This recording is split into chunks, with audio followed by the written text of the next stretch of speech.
We have $1,860.06. And I'd like to just this is just a receipt with your phone number and 1 year service that we got. Which phone number did you want to get? The new phone number which can be put out is 661-468-7496. It will not be a staff phone number, but I thought it would be a good idea for us to have a phone number for people that are driving down the road and see something and have to wait till they get home and get the internet access or write a letter and send it off to us in the mail. This phone number, as soon as you leave the message, it will send a voicemail message to all of us via email, so we'll get it almost immediately. The phone number is 661-468-7496. We got that. The website as well. Yes.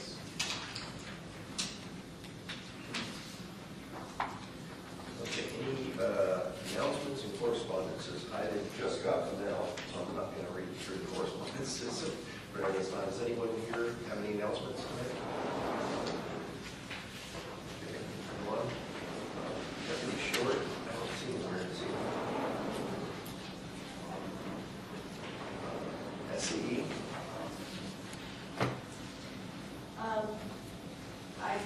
We got something in the mail, or one of my neighbors got something in the mail that segment 6 is going to be energized in about 30 days at 220 volts. Oh, that's a little bit of a break now. Yeah, I don't know how long that's going to go on.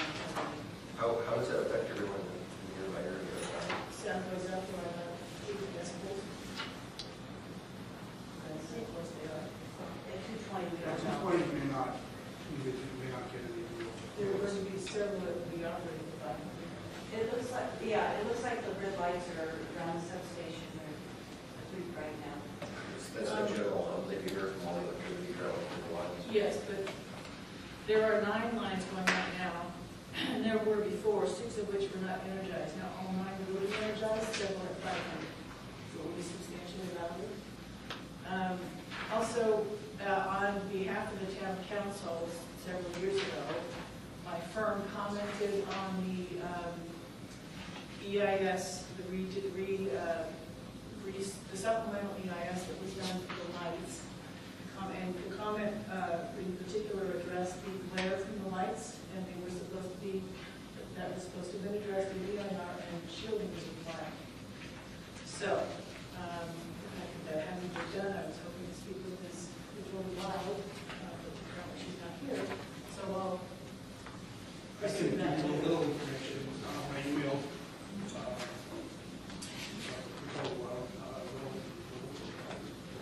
maybe I started. About the lights, she said that Edison's big concern is that roads are messed up. And it seems a little, they put cars on lights all over the place. And I understand. That was her first response of why there are no cars on those lights.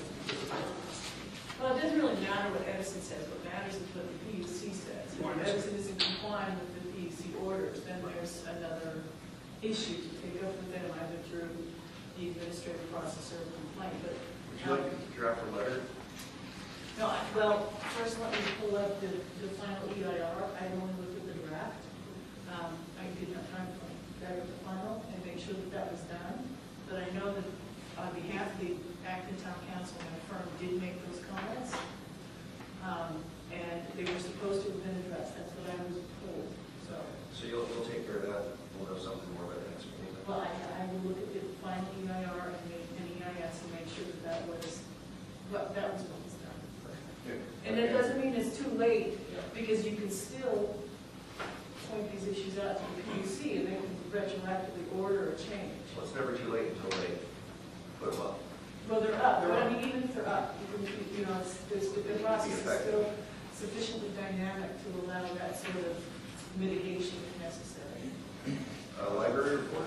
But I have one thing on Edison. Yeah. We've been dealing with some off-roading motorcyclists in our area, and I was going to ask Patricia tonight if she would post, particularly around, it's pretty popular around the substation. Roads around there, we'd like to ask Edison to put up signs saying no off-roading around there. I thought they had. I don't know. She's not here.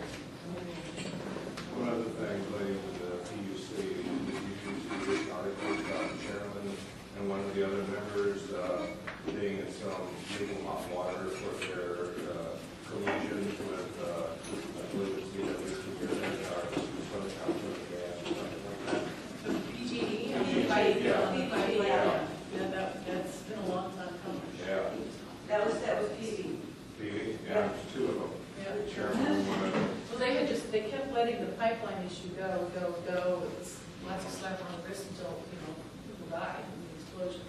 So, that's not surprising at all. And a lot of these tri-tip issues could have been addressed if a lawsuit had been filed. Do we have any ability to go back and have them readdressed based on their corruption? Until we exist as a legal entity, the only person who could file is either an individual who's directly affected or the county. And the county thought about it and decided not to. And I don't live there, so I can't file. I'm not personally affected. So, Well, we can move on and get right to that point. Number 8 is update on the 501c3, 501c4. I've got some emails back, and the library board. I got she wasn't here. No, Catherine had an additional question. I'm sorry, I didn't see you back there. No problem, it's super short, you guys will be able to continue on. There was a bump in my learning curve. Welcome you all to the library, I'm so glad to Welcome to the world. have a meeting here. I like it. And so if you're interested, you're certainly welcome to continue meeting here. Add you to our meeting. So December is traditionally a quiet month for us. A lot of people are out of town, lots of vacation, from the community.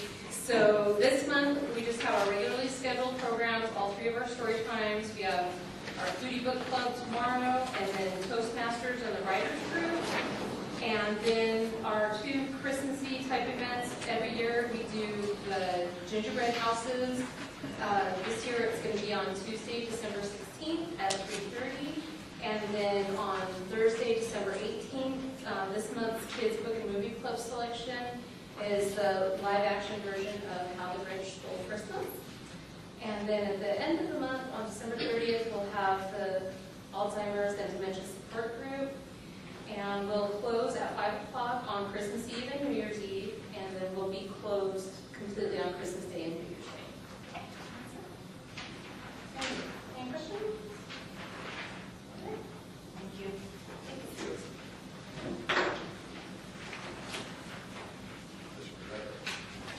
Okay. 7 is checked off. Number 8, back to the 501c3 and C4 corporation. And one of the areas that I saw lacking in Acton was no legal entity to file lawsuits, no unification between everything that was going on, stronger bylaws need to be enforced and written up. So I've been looking into getting a 501c3 and C4. The 501c3 would be best for us financially. It's a non-for-profit, but unfortunately, the definition between the C3 and C4 is if you're doing lobbying, basically to change the way some governments would like to put things down our throats, and that's basically mostly what we're doing here. So we're going to go for this 501c4, I believe, unless someone else has an objection to it. It really has to do with how much, whether or not you can have donations tax deductible. On a C3 you can, on a C4 you can't.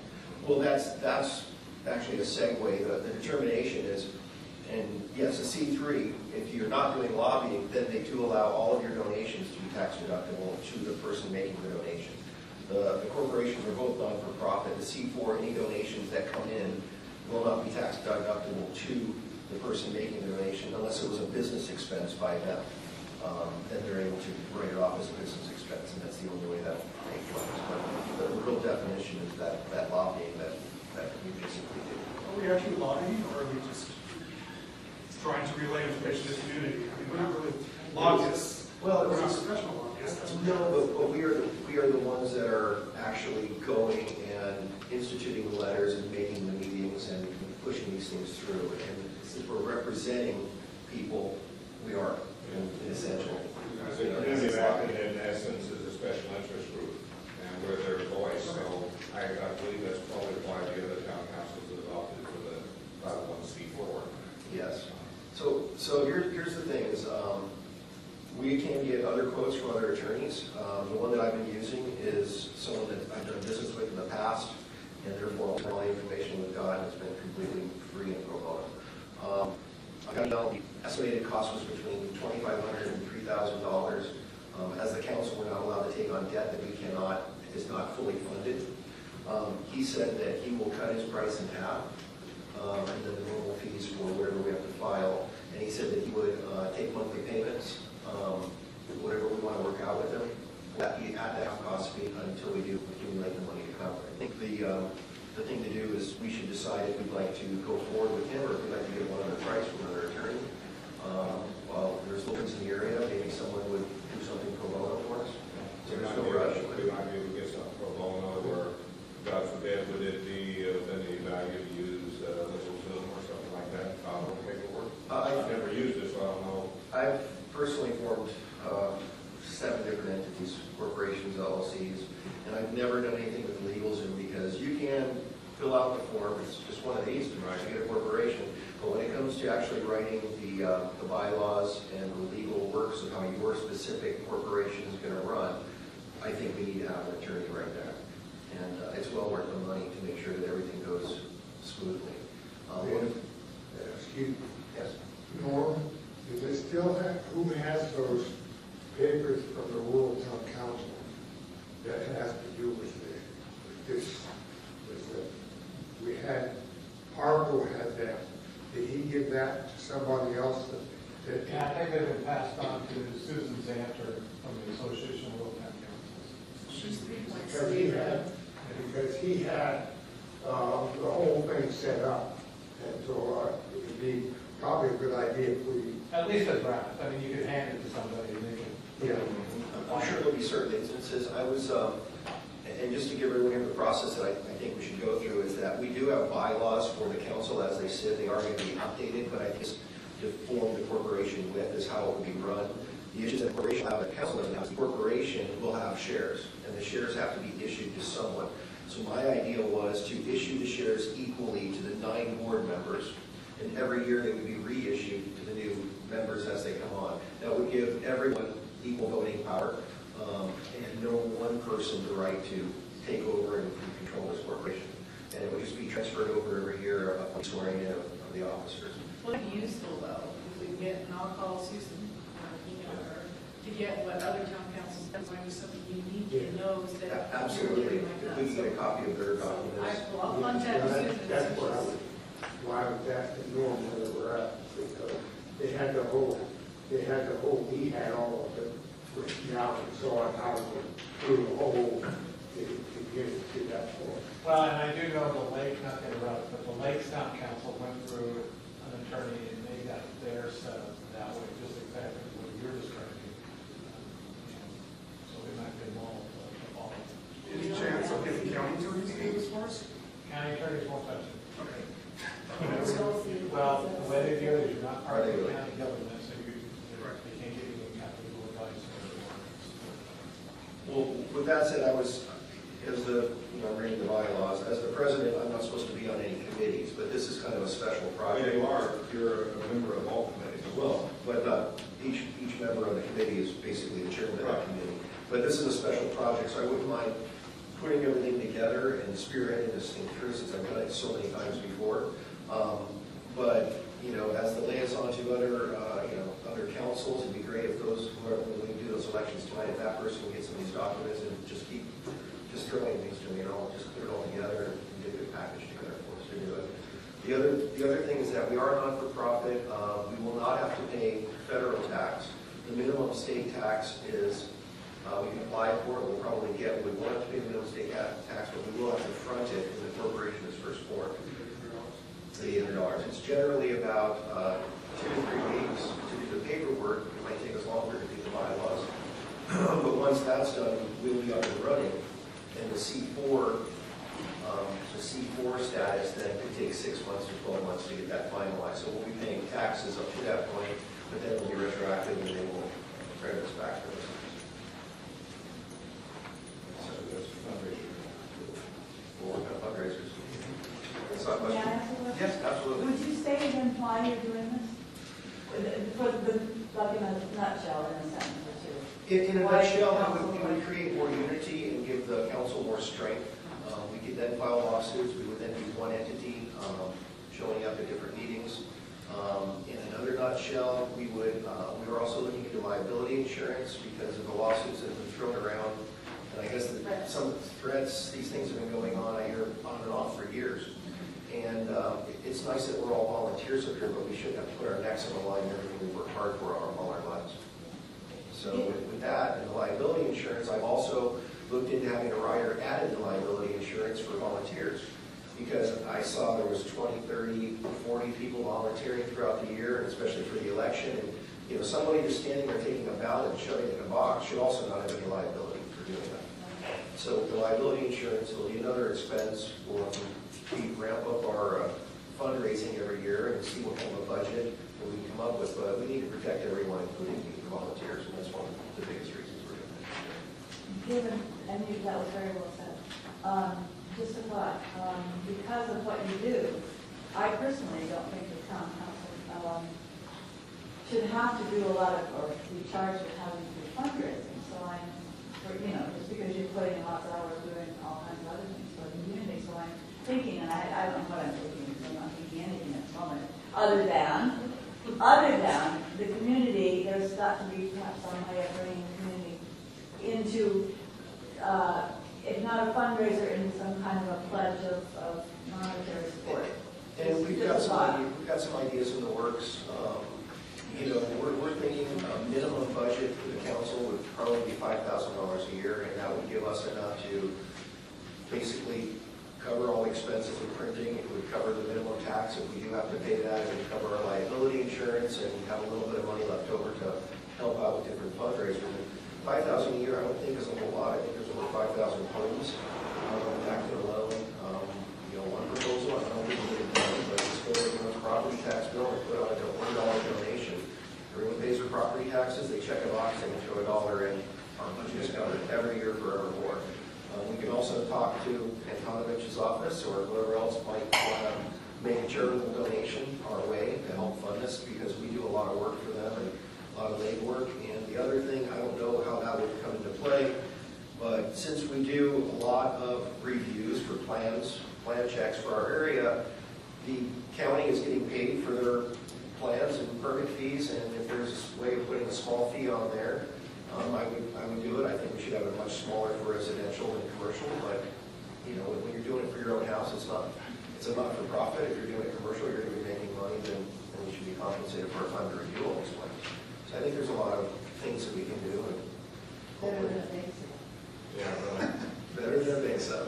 There may be some constraints since we are not a quote-unquote legal entity or a governmental entity. Yes. But that's why they have lawyers to check those things out. Absolutely. We'll need one. There are approximately 3,000. So we'll have two. Well, $1 every 6 months, and we'll get us around 6 for the year. Put it on the property tax bill. I think you might have some minor resistance in this community. Well, it's not a bill. It's an option. It's an option for $1. I know. Who knows? We'll set up a 900 number. Tell the kids to keep calling. So anyways, that's the progress on the 501c3c4. What is the decision? Would anyone like to come up with, say, 2 attorneys' names, and I can call them and run everything by what we've talked about? I don't know any attorneys in the area that do this type of work. I know the one out by me, I We believe, got is a real estate. Bill Lively is one in the community. I don't know if he'd be willing to do anything or not. And who? John, He's my neighbor. I thought he just does real estate. I can give him a call. He described his work to be his work for business attorney, so. Okay. He likes to help people in their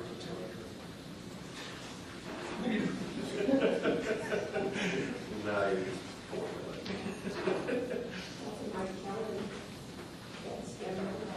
excuse me? Mike Kelly, K-E-L-U-Y. Larry.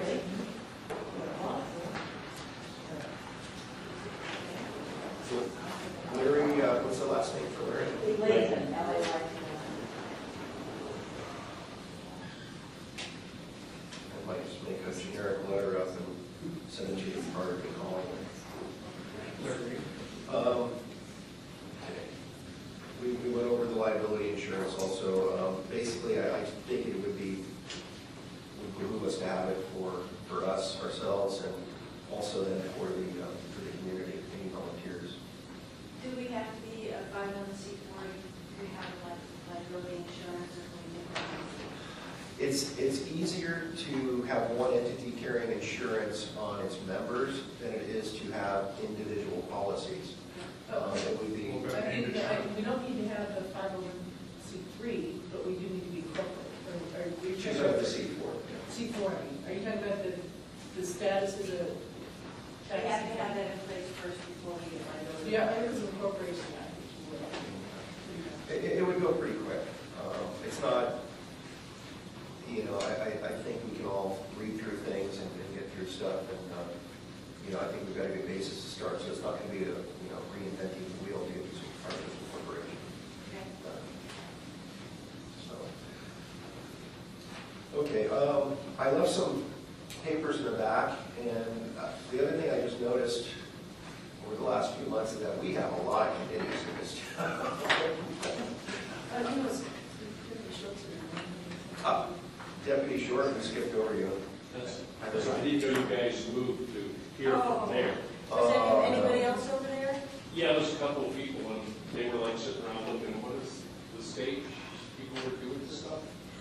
So, and then I had to go stop and talk to somebody who, I guess, didn't believe that the word STOP means stop when you cross in front of those squad cars. Well, Deputy Short, before I get into the committees, which is going to be a substantial conversation, if you'd like to give us your update. By the way, I'm dressed with a tie because I went to the swearing in today. Not swearing at, but swearing in. I have to be proud because one of my explorers was chosen to lead the Pledge of Allegiance, so it requires an escort. They said, since you're the advisor, we get to. I didn't get to see the ceremony because we had to wait at the Hall of Justice because we're not allowed. So he got to see it, and I got to get a free bottle of water and cookies. So. We like that. See, you got water and cookies. At least, see? They don't want me, they don't give me water either. Well, they had a reception after it, so we got to, I snuck one. See? All right, well, this last month of November, we had 29 instances of reports. We had basically two burglaries, 1 grand theft from a vehicle, 2 stolen vehicles, 1 fraud.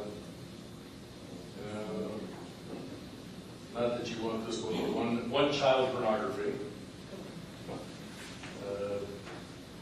1 non-aggravated assault, actually 2 of those, 1 elder abuse, 1 drug in public, 1 arson, 1 arson of a mobile home, 1 embezzlement, 1 petty theft, 1 miscellaneous misdemeanor, 1 found adult, and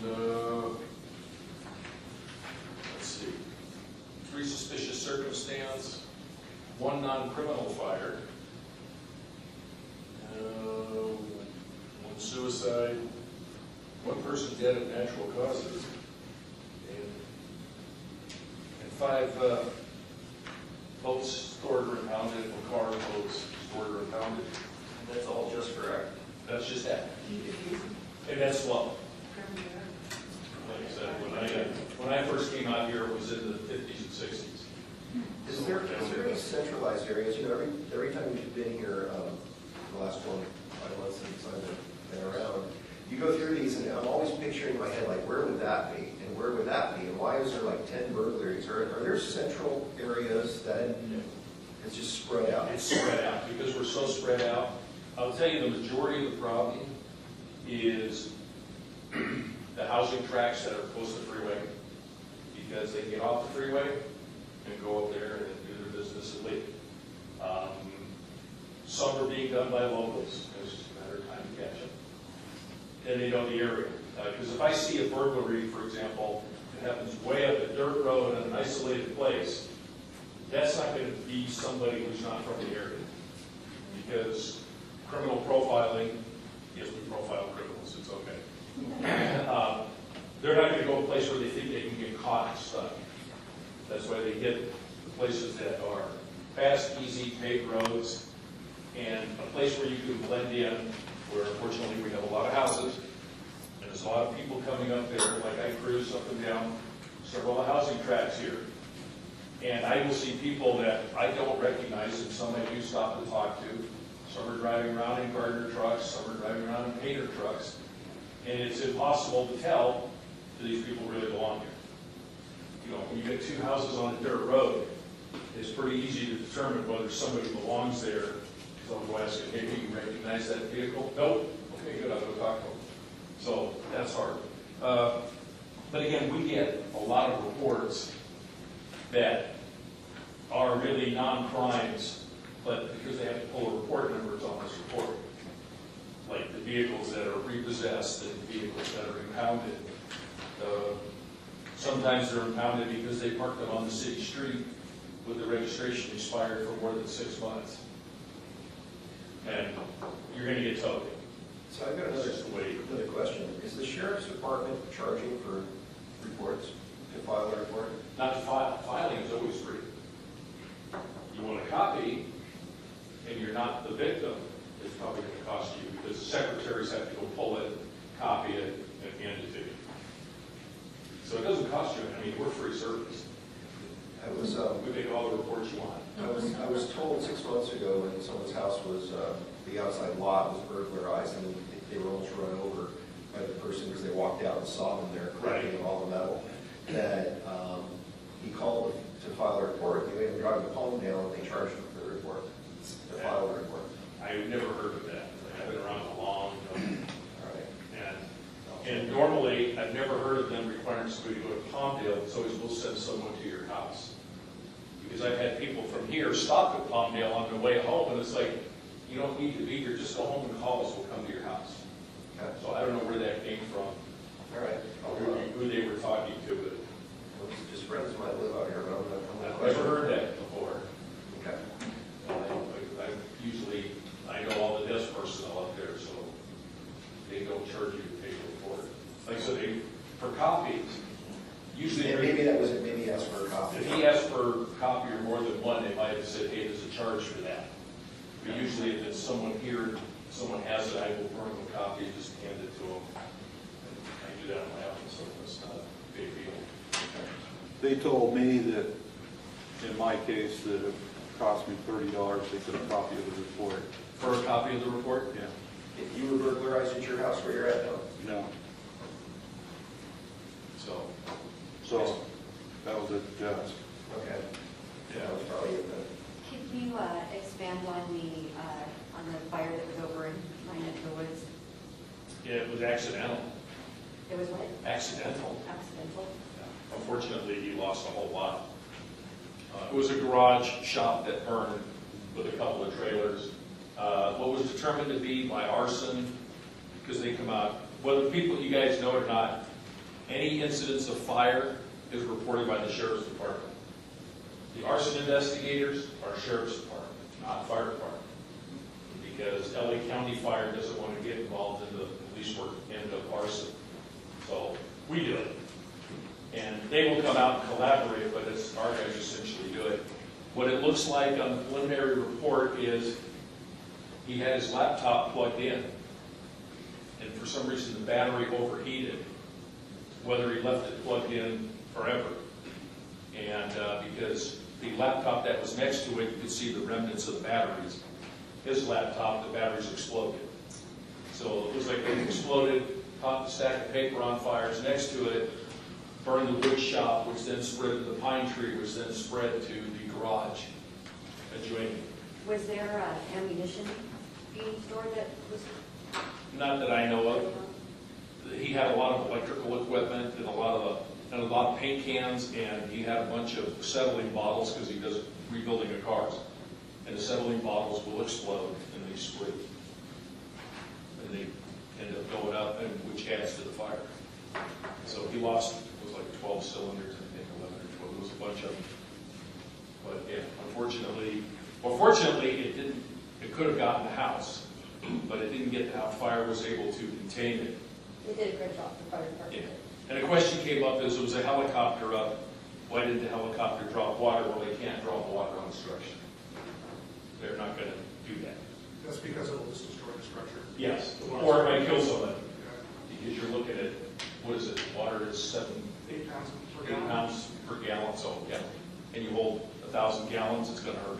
And then has there been any development or any arrests made on the burglary that was over in our area? Not that I know of, not yet. So I know they're still waiting for some DNA to come back. And like I said, contrary to popular belief, you can't get DNA in 10 minutes like they do on CSI. It takes 6 to 12 weeks to get DNA back. So it takes a long time for that to be, because it's prioritized. Capital crimes are first, then burglaries are down. But it still takes a long time. So as soon as they find something, then we'll do that. So, anybody have any other questions? All right. Nice to see you back. Thank you. All right. And I hope everybody had a happy Thanksgiving. Unfortunately, I wasn't around because I had to take mandatory vacation. That's rough. Yeah, well, they told me I was exceeded the maximum allowed, so I better take off 3 weeks' work before the end of the year. So I'm burning it off slowly. I know. Before we move on to the next part, we're going to interject a number in between 9 and 10. Norm, you've got something you want to mention to us? Well, volunteers, you were talking about that just a little while ago, how incredibly important they are. And obviously a lot of folks have served. The Acton Town Council served very well. I don't think everybody's here. I know Fred's here, so Fred, if you come up. But I don't think Tammy's here tonight. Let's see her. Michael? Oops. Darren? Darren? And RJ? No? They're all sitting over there at the other place. So Fred, just want to say on behalf of Supervisor Antonovich, it takes a special person to step up, serve the community, and you did a great job, and just want to say thank you and appreciate your efforts.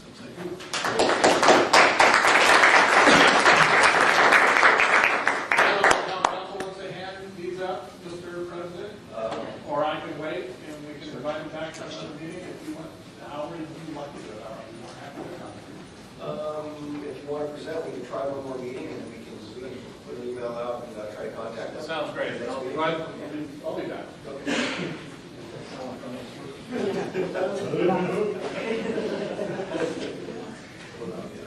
Okay. Next up, all the committees.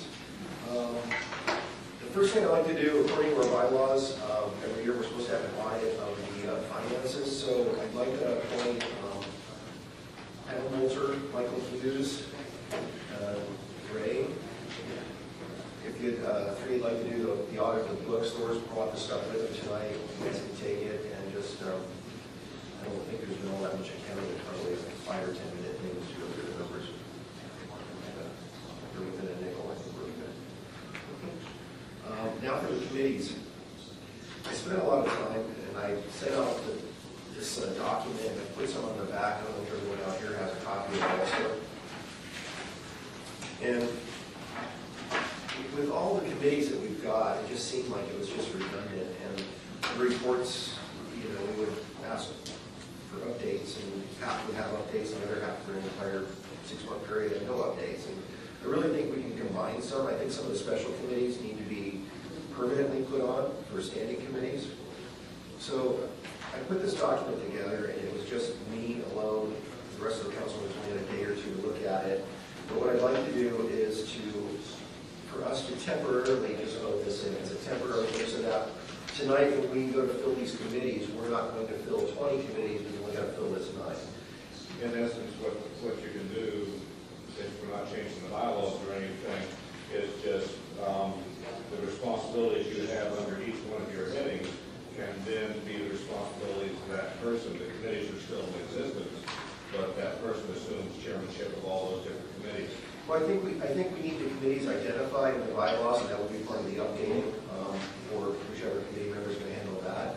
And I think that some of the standing committees should be expanded to cover extra things. Right. So that's why I put in a little bigger definition for each of these. The only thing, and as you say, it only went out a couple of days ago, and I haven't had a lot of time to actually really look at it and think about it, but some of these individual committees their time required can expand dramatically, and just be cautious of having, if they all could come and hit us at once, all the different areas under, let's say, utilities, would be overwhelming, but as long as you have one primary chairman and a couple, other members on the committee, shouldn't be a problem. I think when those issues hit us, such as high-speed rail or Southern California Edison, then we would just vote in a special committee specifically for that item. But in general, I think we can have these smaller groups put together. So does anyone have a comment on using this as a temporary format? No, I don't, I have a recommendation for a modification. You have a planning, or there is a planning coordination and general plan update committee, which I'm fine with, although the general plan update process is to be done within a year. But I don't think it's a good idea to have, as a separate committee, a community standards committee and a bylaws committee. I think the community standards committee needs to be up to the planning coordination, because that's what we've been trying to do, is make sure that community standards and the general plan are consistent with each other. And then the developments are consistent with those. So my recommendation would be. So you would put community standards with planning coordination and Yes. general plan updates. Yes, and you might not need to include general benefits, because that's not, I don't know, market tells perhaps, but the countywide general plan process should be done within 6 to 8 months, right? Well, it all depends on what you're including there. You got the significant ecological areas, you got the hillside management plan, you got the renewable energy plan. So, there's quite a few different plans. No, but the general. To answer your question specifically, yes, the general plan within the next 6 months should be. I think you're reading it wrong. You're looking at the general plan as that entity. I was looking at as general plan updates of any plan, just general updates, and that'll be going on forever. They may turn around in 2 years and say, we want to update something else. So if you'd like, we can take this out of the headline and put it into the definition. Okay, that's fine. Would that work for you? Yeah, I don't, it doesn't matter to me whether the general plan updates commit in now, but I strongly suggest that community standards be part of that committee. Does anyone else have a feeling on that? I'm not sure that I agree, because over the next year, community standards, we're going to have to form a community standards revision committee, which will obviously involve multiple members of the council and the community as well. But it's going to be kind of its own separate force that has to be done to update those so that they dovetail in with a general plan, and the general plan as it gets developed. But you're going to have to, the only way it's going to dovetail Is by everybody working together like we have been. Well, yeah, but, well, it doesn't make sense to divorce the two because they need to be together. It won't make. And I suggest the same people will probably be working on both of these. And you could have, overall chairman and subcommittee chairman or whatever to handle the different aspects of it, kind of like I mentioned before. But the bylaws have nothing to do with community standards, right? When I put it together, so I would just have a bylaws committee move itself. Right. And then community standards in with the rest of the plan, because it does not, I don't see how they can be separate. Yes. Okay. Does everyone agree on this? Well, I haven't had a whole lot of time to study this. I was a little swamped the last 2 days, but I think the bylaws needs to be a separate committee, and I kind of felt like community standards needed to be separate, but I see where Jackie's talking about that it could be up there, but community standards is, it's just my opinion. I would see it as two separate committees. So you're just with community standards and bylaws? separate. Separate committees. Split it up. Yeah, Instead of breaking out committees. each Yeah, because it doesn't make sense. Right, but they could have the same chair or whatever, and then your planning and coordinating is the one that generally checks on new development plans, what's coming up, what has to do this, what has to do that, and, work from there, make sure they're complying with things, and then we can do deadlines and things like that. Okay.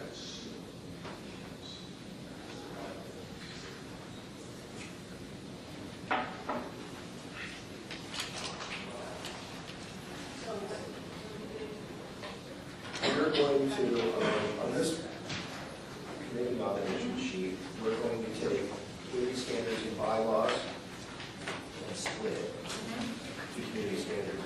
I put in some names on who I'd like to nominate for these. You can vote on it. For high-speed rail, Pam has been on it forever. So I think that committee is pretty much a given that it's hers. If anyone has a different opinion, Speak up now or forever hold your peace. that's it. High-speed rail is Pam.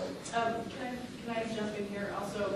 You talked about doing a decorum committee, that could go into the bylaws. That is part of the bylaws, that's sort of the general rules and stuff like that. Well, but I mean, it was being called out, so you could. Right. Put decorum into the bylaws. We can add that into the Bylaws, into the bylaws Right. and into the description. yeah. Because once it starts getting a little more molded, this is really a rough draft. I really would love to see these definitions expanded upon, to have a little bit more than just the town council being reactive to all the problems that come in here and being proactive and trying to just be prepared for things more. Yes. Okay. Planning, coordination, general updates committee, Jackie, I thought you would be. I'm fine with that, or if anybody else who wants to take it, I can up with a general one. Any objections? And Jackie, you good with that? Let's give, I'm going to go to the ones where I fill it out. I do have a comment on the publicity committee. I'm skipping that one right now. I know that you have assigned someone chairmanship already. I have. You have last sentence in the description for it, and they may not have noticed that. Yeah. Last. Description. Yes. And that's, well, I was going to get into that, but because there's certain committees that I think should go with the titles, and that's why. So yes, correspondence secretary, I think should also be publicity. So that you Yeah, I saw that. I was trying to get rid of the easy ones first, Mike. Sorry about that. Well, let's cross off the last sentence, I'm good with that discussion. The correspondence secretary is the one who writes the letters. Correct. Generally, or coordinates letters amongst the committee. Correct. Like Pam might write the high-speed rail letters, but, Okay. Anyways, and let's just say, the Association of Rural Town Councils, who was it last year? Right. Right. I put a lot of that in there, and I need to get back to it. And what did you fill your duties for? What did you do regularly for that? Mainly what we did was go to everybody in that locality. Everyone had a seat on that rural town council. All the rural town councils. So there was a group of one person from each rural town council, and that's how we meet once a month, or once a month, once a We quarter. discussed all the stuff that was going on here. We bring it back to the able CVs of the county back to the town council. Sometimes they'll receive information before we get information from the county, and you have a greater, you're part of a larger group. Well, would anyone be opposed to us starting a new thing where maybe we would have co-chairs? And Jackie would handle publicity, and Ray would handle the Association of Town Councils. well, by publicity, you mean that I need to go to all the local events and. No, by publicity, I mean, Is it- since you're the by publicity, I mean, since you're the correspondence secretary, if we need an announcement of a meeting that's being moved, you would be the person responsible to get the letter to the news. I would more see it as whoever's going to chair the, regarding the website and things like that, because that goes more with publicity, that dovetails in it, and part of publicity would be the website, and Twitter and Facebook and all that stuff. There's publicity in what you just described. It's not really publicity, that's like the public affairs officer Right. or something. Maybe that's not the right term, but somebody, there's announcements, and then there's somebody active that goes out and publicizes for you. So to get Jackie out of his position, Tom, would you want to co-chair then with Greg? And I'm happy to back up Ray on the ATC meetings, we have those oftentimes too. And I'm not sure I understand still the. We're not having articles here, we're not looking at Right. publicity and. Further refinement, obviously. Yeah, and I'll take on the website, and I'll take on a lot of that stuff. But all of us that are liaisons to other organizations in town are responsible for the publicizing to those community groups. But we still need one person to centralize that. If Tom sits here and says, okay, we need one person to get this to the women's club, one person for this, Tom can still be appointed. That sounds We good. still need someone in charge. Okay, so we put it on there? So we'll put Tom and Ray. Until January, right? I'm So was that the last page? just trying to get this done now, and whoever does the changes, we can change things later. I think the treasurer should be the finance, ways and means. Good choice. Thor, any changes or? No, makes sense, unfortunately. Okay, Mike, you've been kind of the cornerstone and the backbone of this thing, and I know you volunteered for bylaws committee, and you've been working on it, so Yeah. anyone else have any objections, changes? We separated. So We we're separated. community standards. Community standards is out, it's just bylaws. It's just by itself. Just by itself. We have no signs. Mike and I have talked about the forum already, and I've done a little work on that, not much, but. Right, we'll definitely look ahead to it. Okay. So community standards, we're going to do that at the bottom of the page, so I haven't thought about it yet. I'll do it in the background. Who was trails and open space recreation? Darwin. Or what's, And Ray? And Ray. Ray?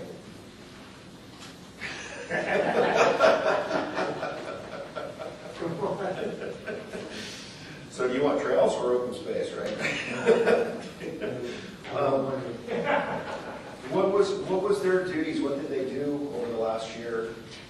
I mean, did you go out hiking once a month and check the trails? No, then most of the time with the trails, it had to do with the county trails. And now they have a website now for the trails.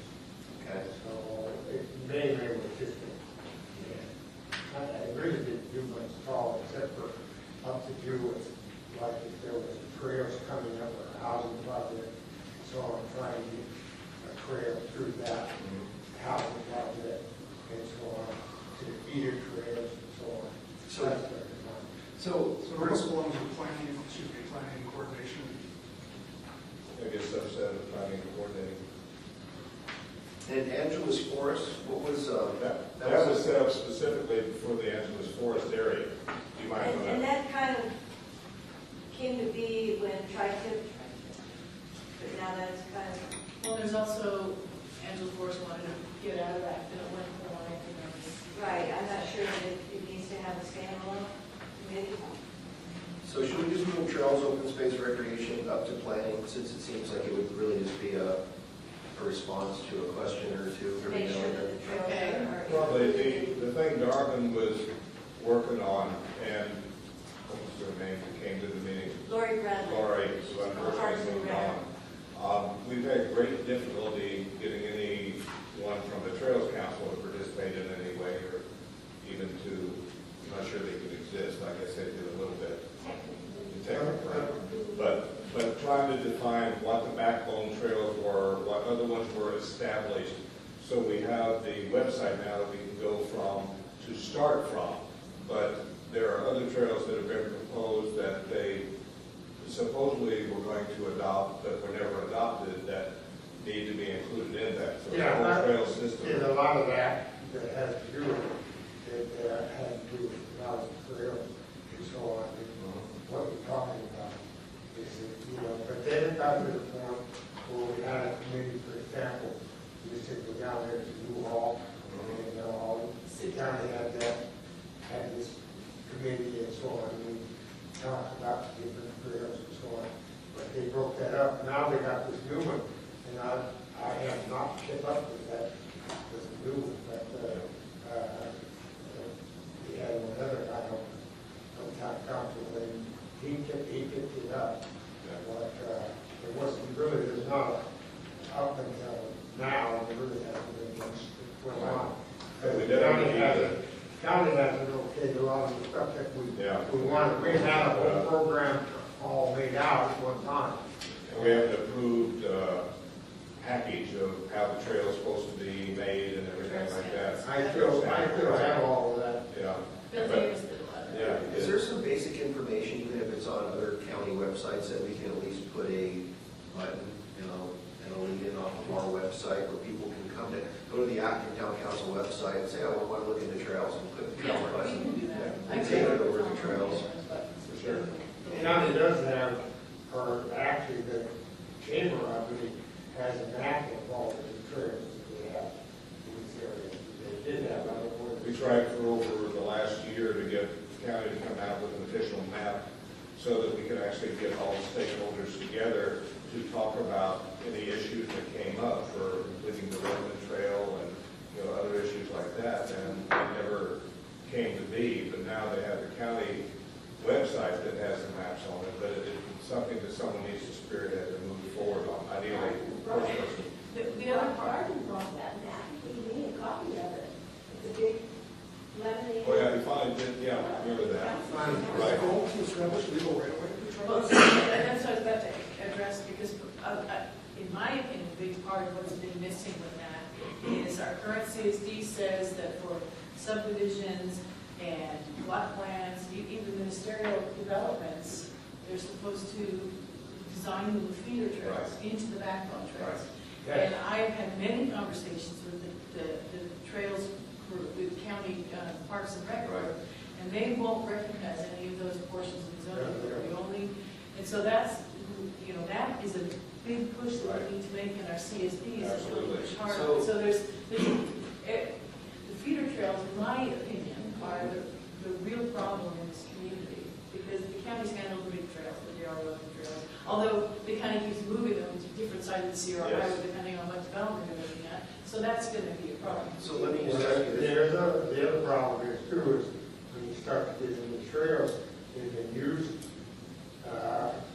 for a long time, and then somebody new comes through, and then he bought a piece of property, and there's nothing on that to do with that. And so they change it, fence it off, and then people get hot. And the I county don't know how won't- many times that I had a call this last summer about that. That's down towards where you live in that area, there, that color that's next between you and I. And the county won't. They fenced it off, and there people have been going through that trail. Right, and the county won't ever let the community see plot plans before they're approved. So the opportunity to have that, and they're supposed to consult CSDs. But every division, subdivision that comes before us, we basically require them to put a trail line. That is a feeder trail that goes up to something or to nothing. Well, we asked for it. We're going to have to move on, and we're going to get way behind. I think this is all conversation that's going to have to take place on that committee. So my big question, Jackie, is that going to be too large of a job to add the planning coordination and everything else you're doing? No, I don't think so. I mean, as long as. That's something that you're. Yeah. Okay. No, that's. So we'll just take trails and open So space. I worked with Bill on a lot of this Yeah. years ago anyway, so. Darrell also said he might be willing to still help. Okay.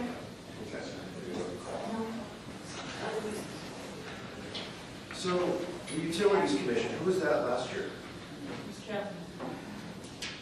Look at that breath of fresh Well, she's had most to do with it, because actually, most of that has been over and out as before. Try to. I mean, it started there.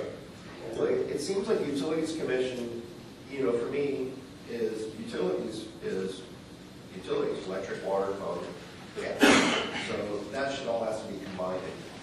It should be combined on utilities, so. But you might also want to throw in, since we're scrambling things around, the water septic and all the water. Right. And that was under. That was. That's going to be an Really important issue. issues. Well, Those are important issues, especially with some of the new septic regulations that I think are coming Yes.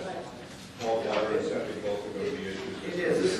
This is the definition, and again, this is all this rough draft. I sat in the office for 10 hours going through this stuff. Purpose of the Utilities Committee is to not only monitor all matters that affect the utilities in the Acton area, whether currently or in the future.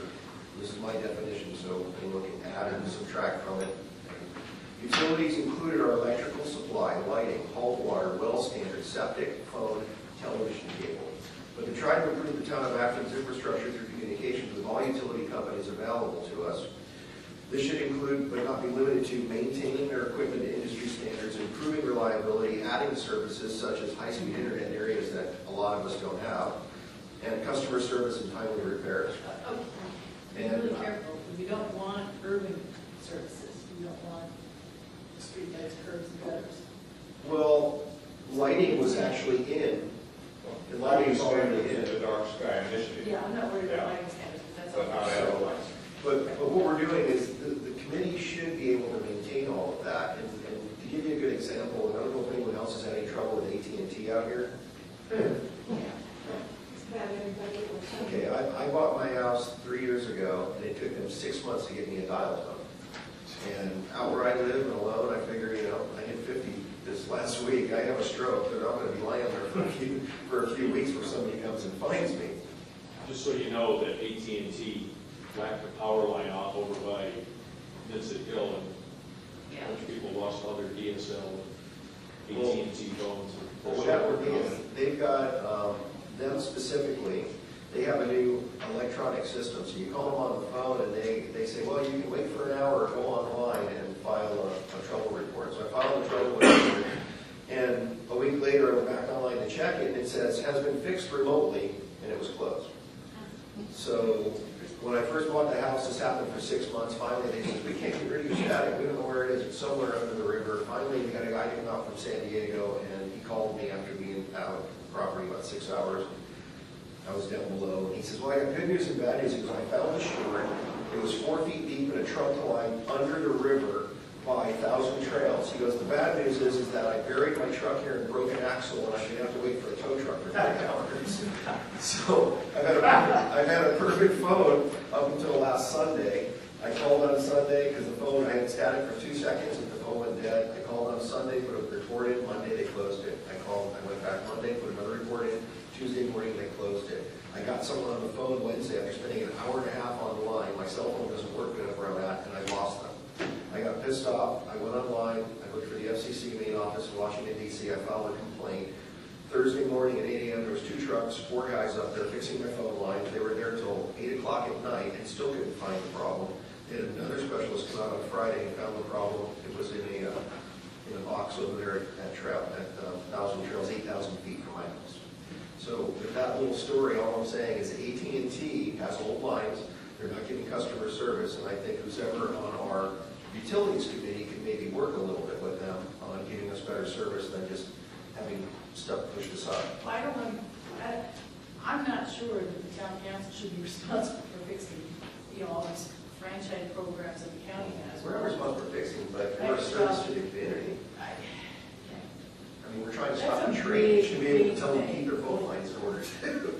We were swamped just with tri-tip, and this is 50 times more things. Well, I'm not If saying. somebody wants to take that on, well, that's. All I'm saying is that for me, if today I finish this and I have nothing on my table, I'm not going to wait 3 months for another problem to come sit on my table. I've got something else. Oh, you know what? I haven't talked to AT&T in 3 or 4 months. Let me call and see what they're doing. Are they doing any update? We need to be proactive, not reactive. How about the new guy? Yeah. Which new guy? Our vacant person. Right. We should take a survey to see how many people gave up their landlines like we did. I give up on AT&T, we never get it. They gave up. I haven't got it till today, so I'm knocking on wood. Every time it rained, no light. They told us that the lines that run under your place are old and they're never going to fix them because of the problems. That's what They've had a lot of problems now. We're not affected as bad as everybody else. We don't have 2 of them, but at all. They do what they can. Does anyone else have any? It does go through those gates. It seems like that's what most of the problem is. And that was unofficial, but that was pretty much. As a volunteer organization, I kind of echo somewhat what Jackie was saying, we have to be cautious what we bite off, because there's only so much time that any of us have to put into things. And we can't do anything, I mean, other than calling. I mean, the county and their franchise agreements have a lot more power. But, you know, if somebody wants to do it, I'm. All they can probably do is advise residents. Just because it's in here doesn't mean the person that takes that job is gonna jump right out and go do it. But it's giving them a little bit extra work to do. I mean, when I see a one-sentence description of a committee, and I come in here every committee meeting, it's like reports, and there's nothing, zero. And see, the It's like, thing that, give me a phone the call thing that's or come up something. though, TRICAP was under utilities and it exploded. Septic is under there, hauled water is under there. We're right on the verge of both of those exploding and taking monumental amount of time and energy to try to control. Then pull it out and form a special committee. Yeah. Okay, and the other thing is that all these committees are supposed to be chaired by us, but they're also supposed to have people from Acton pitching in. You know, and I know Sandy is going to be helping with stuff. We have had some issues in the past with volunteers, shall we say. People have busy lives out here, and it's hard to get people drawn in to do a lot of work. It's a great idea. I love it. I think you also need to be very careful when it comes to something like ATC. It's one thing when the council gets involved in a community-wide program to protect the community, multiple people at once. But when you deal with something like AT&T, which has an abominable means of billing and I won't go into that, but the point is you might have people asking you to handle their billing situations or stuff like that. Oh, no, this is, You don't want to get into no, that. we're not handling any finances or anything. This is strictly just the infrastructure. But they should be dealing with community rights, not trying, not getting involved in individual complaints. It's just like something. Well, I'm not talking about individual complaints, I'm talking about the entire infrastructure. I know the phone lines that go to my house are down at the end. They're hitting 10, 15, 20 other houses. You know, I'm just saying that there's really, everyone here, when I went to the first train meeting, everyone was like, well, is this going to go through my house? And there's a lot of my and I going on, and I don't think that's acceptable. And even the train's not a full active community problem. At least it wasn't until they had after the first round. When I went to the second round, it got bigger. When they put the slug in, sure, now there's canvassing the whole community. But it's only going to be a 1/3 community problem, but we're still dealing with it. And everyone has heart and feelings for anyone else that's going to lose it. That will affect the entire community in a much broader sense. No matter where you live, it will affect the nature of it. I understand that for everyone. But Everybody's problem. we're still looking at trying to build some of these committees with other jobs. So who should we put in for utilities? The new person. Oh, I thought they were New guy. interested. Oh, I I already was volunteered that You're person. right, okay. Already volunteered the new guy. Do we decide to delete or merge Angela's Forest Committee into something? We do that. I think we did. Yeah, Angela's Forest is okay. Well, that's, it's about basically what they did. Yeah. Okay, emergency response and disaster planning. Michael Hughes has volunteered for that. We're still in the last year of the resiliency project. That'll probably go on at least another year after that. I'm working with the community club as well on some funding for disasters and trying to work with them. So that's a good thing. Quick question about that. Sure. There was supposed to be a meeting on the 20th that was open to the public, and I understood that they were supposed to be broadening the public outreach. I came to that meeting, but there wasn't one. What happened to that 20th meeting? My understanding it got canceled. Well, I found that out when I got here, and nobody was here. I'm sorry. I don't handle the cancellations or the meeting setups, but I'll try to Okay, keep you informed. are they still reaching out to the community, or is it? They are going back definitely to- that. Sometimes they reach out prematurely. We will need to have another, I'll have to meet with a couple people and find out the plans, but I don't believe we're doing anything until after the first of the year.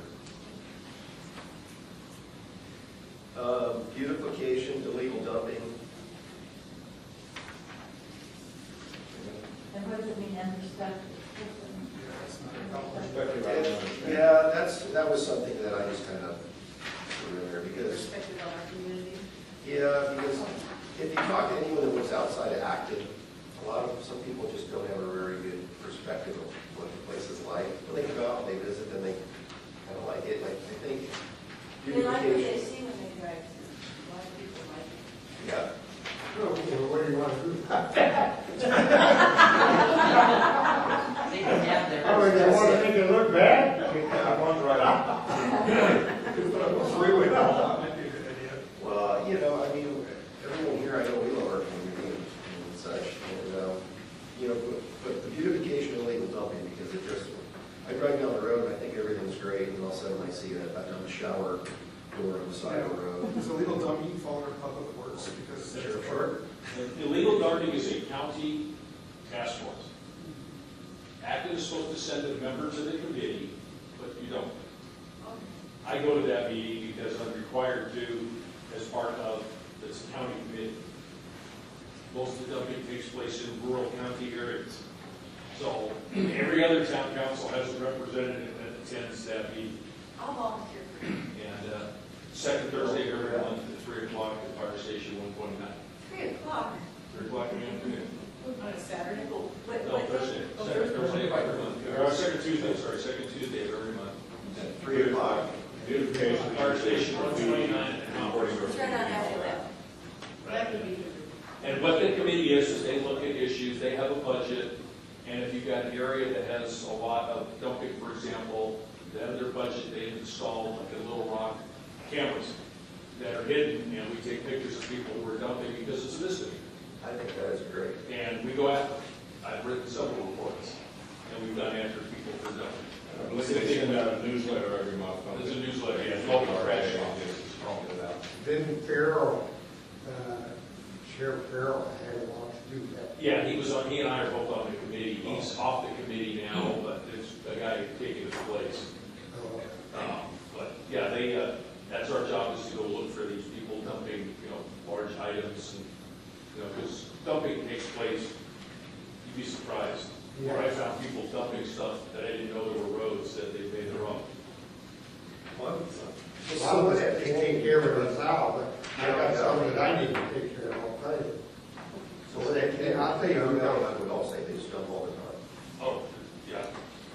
And off of Aliso Canyon. Yeah, they just drive, Off of dump it as they're driving. yeah, they go on the forestry. They go on the forestry Yes, roads. they took a cable and went across it, and what happened is went around the cable.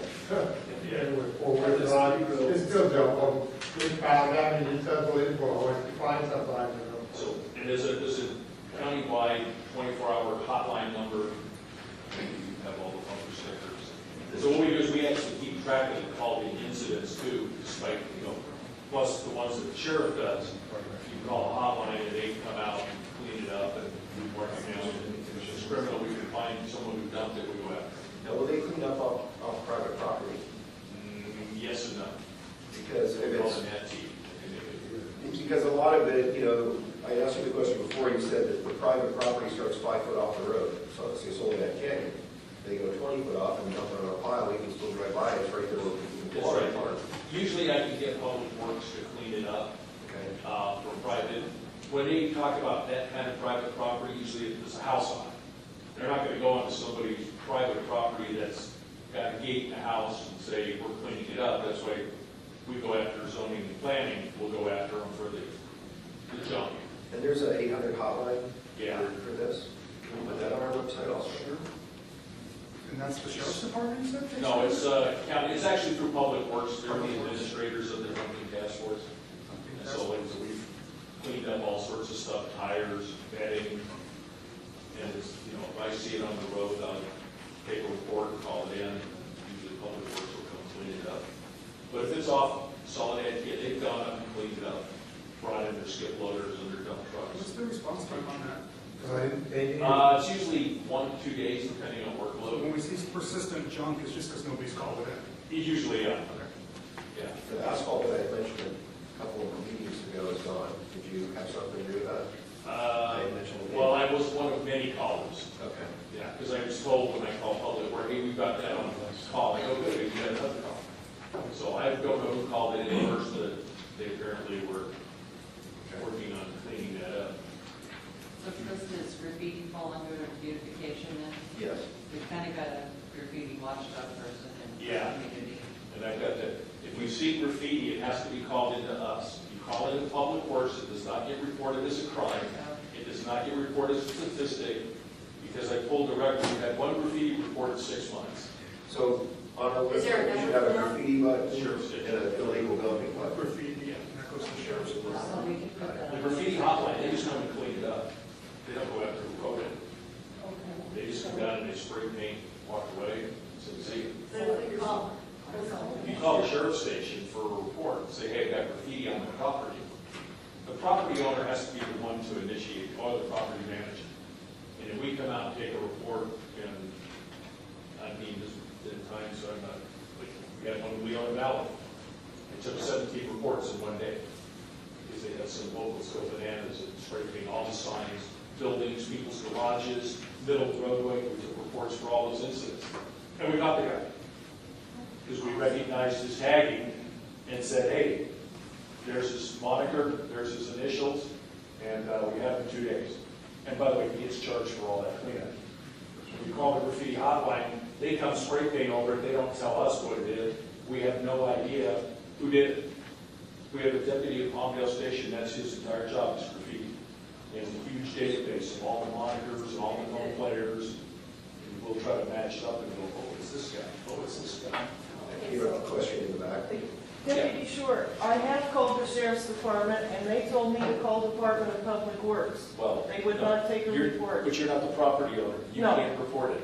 The property owner has to be the reporting party. Really? Yes, because they're the victim. You're not a victim. Only they're the victim. What's the name of the sheriff that's taking care of the graffiti up in the Palmdale place? Well, for here, it's me. You have It to is? call and put in a report, yeah. But they won't come out. The property owner has to call. You can't call. What if, can a tenant call or no? If it's their if they're living in there and somebody spray painted their, yeah, they call. Okay. Because they're the informant for the victim. But if it's like where the Pizza Palace is, then it's got to be Dave Spahn, who's the property manager, to call and say, I want to report. Because the person passing down the street can't call, you're not a victim. You don't have any interest in the property. You have no monetary value in the property. I'm just telling you, that's the way it is. The way the court looks at it is, so the person called and said it was graffiti. Well, if the property owner didn't call, then they're not interested in it. So somebody from the property representative. so we have to contact the property owner, somehow get the property owner. Well, usually like, I'm going over tomorrow, since I've just gotten back on, I'm going to go over to talk to Dave tomorrow and take a report on the stuff over there. That's where. But we have some other graffiti that's been popping up in town on these illegal signs, like along Escondido, over Yeah, but- between Red Rover and Crown Valley, along the empty areas along there. There's illegal signs, and then they're marking those. Right. So we have to We've been find through out. that, yeah, we get the owner usually ends up painting those over.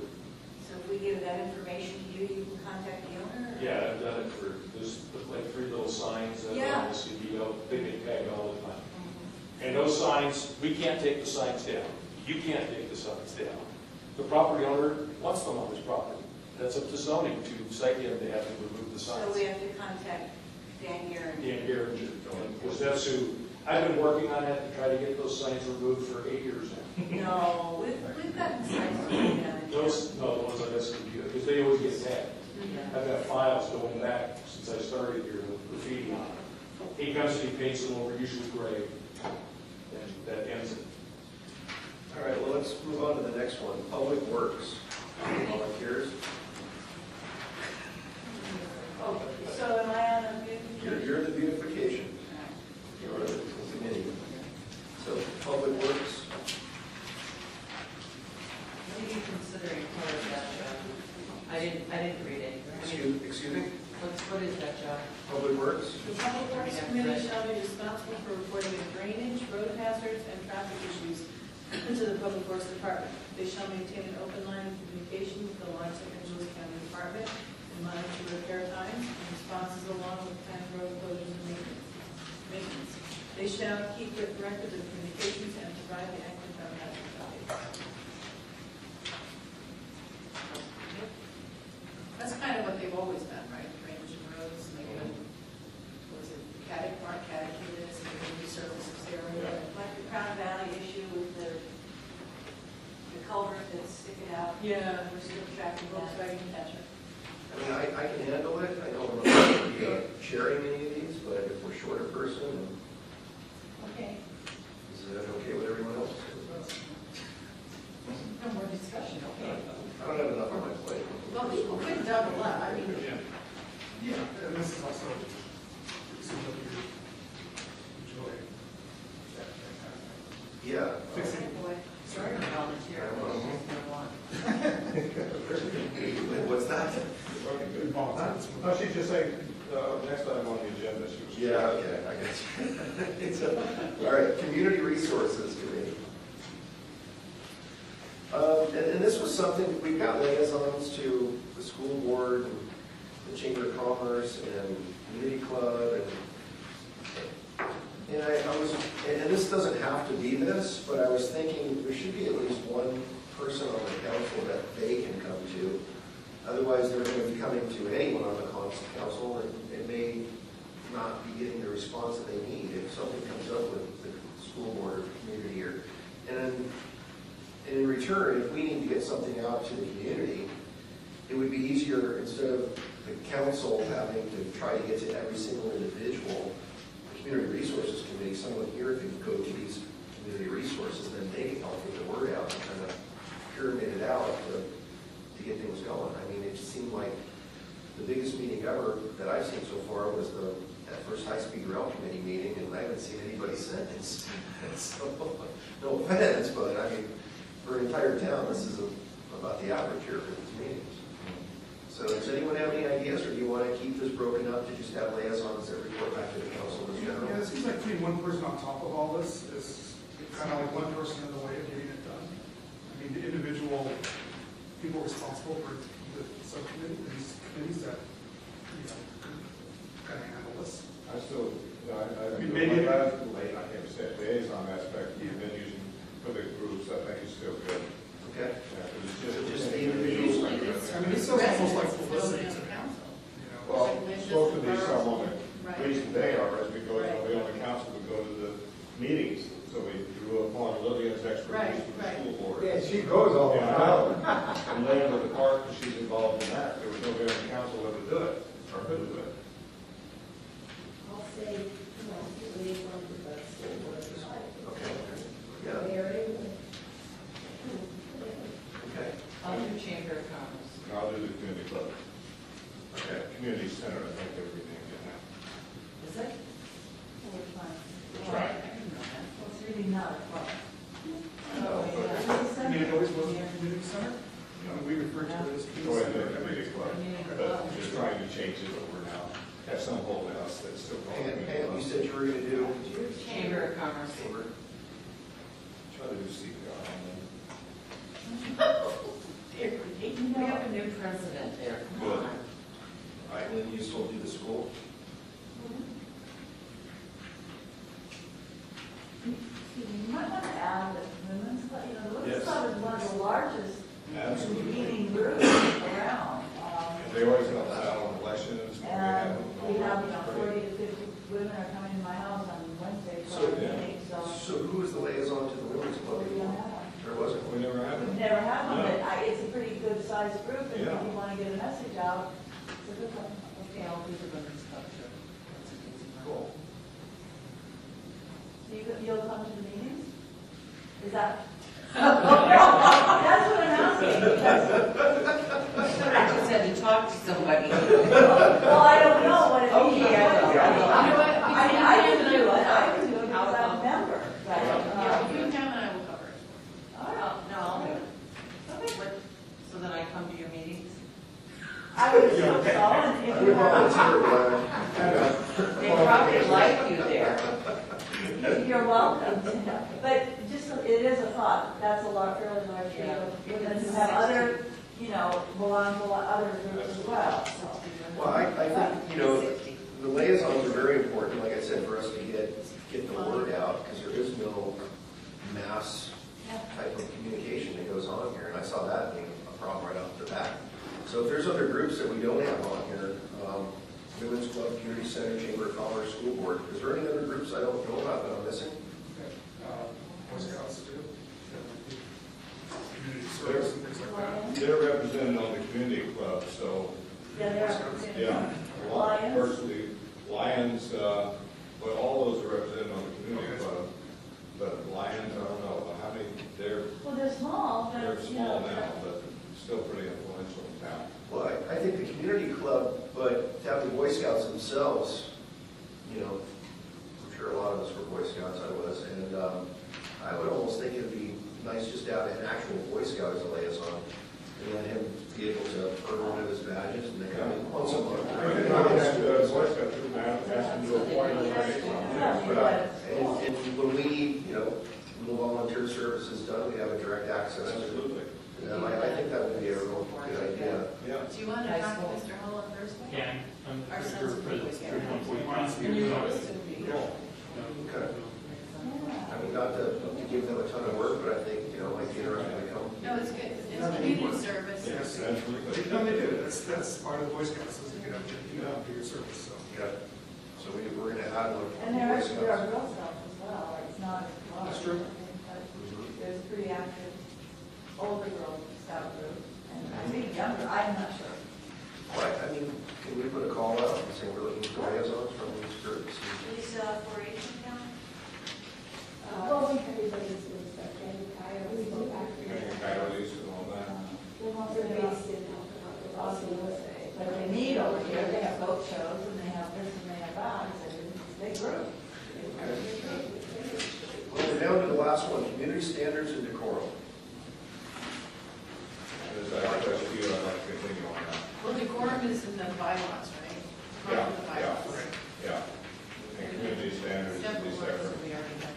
Because whoever on this committee, all we work closely with is the corporation setup, because those are all going to be part of the For the community standards? bylaws. Discussion quick here. Because I'd like to participate, if not run, obviously, the community standards. So I think there's a lot in there. I think you A lot and I of can work crossover. together on that. No, that's fine, that's fine. I just, it's a lot of crossover. Yeah, absolutely. Almost everybody wants to be But, there. you know, probably have the longest running time with community standards of anybody here. I don't know if Ray was back in '88 was working with them or not, but doing that for eons. All right, well, I think we got through it. And I'll update this and send it out if we make corrections, and then from there, we can each, who's ever on the, got the committee, the chairs can actually increase, decrease, or edit their own descriptions, what they kind of feel it should be, so that we can get it a little more hammered out. Utilities is the only one that's really open right now. I was going to do utilities until we get another person on board, or the, well, my plate seems to be too full, but I think I'm okay. I would like DSL, looking to you too. Okay. So, my question right now. Any other? I would like DSL up my street too. And I need some satellite service a little bit better up Acton Canyon. Get ready. AT&T is great though. Yeah. Perfect.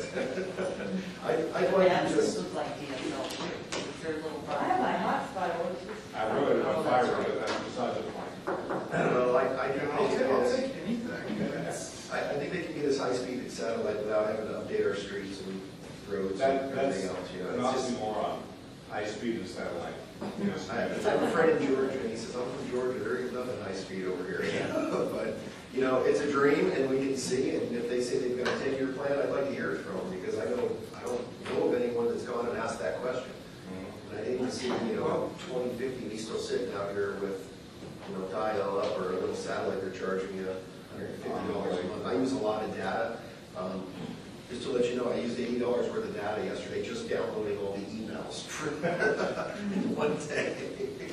So, anyways, Figure out a way to get in telecom without before and antennas for cell sites.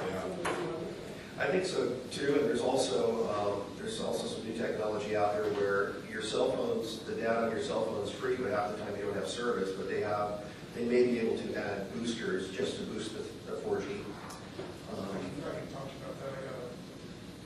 I got a cell phone booster in my place. Is it a 4G booster or a cell phone You booster? need both. If you want cell phone service, you need the dual band, which is the GSM, and the TMA, and then you need a separate booster. What was the cost of it? It's $300. I see it between $300 and $1,000. Okay, so we'll see if we can get them in front of the billboard. Okay. We'll send some of our boosters. Okay, any unfinished business? Oh, yes. Somebody please, can we say that for sure? No, well, I'm ready. I have there is a contract here that with the air quality specialist in the Acton Town Council that is still open, and it shall remain open until the proceeding for which it was executed in the first place is closed by the California Public Utilities Commission. That proceeding is C.12-09-012, and it's all the information is available on the website. There is a second contract which has been closed for 3 years now between our quality specialist and the Acton Town Council. And that was pursuant to the tri-tip proceeding, which is proceeding 8.07-06-031. And in that proceeding, on behalf of the Acton Town Council, Air Quality Specialist, which is my consulting firm, prepared, attended 2 weeks of hearings in San Francisco, hearing conferences, prepared expert witness testimony, prepared expert rebuttal testimony, cross-examined witnesses, prepared opening briefs, reply briefs, filed rehearing requests, attended board meetings in banc, propounded discovery requests, responded to discovery requests, filed motions to compel, prepared scoping comments, prepared draft EIR comments, prepared comments on proposed decisions and final decisions, among a number of other things. And the 2 weeks of hearings in San Francisco were in person.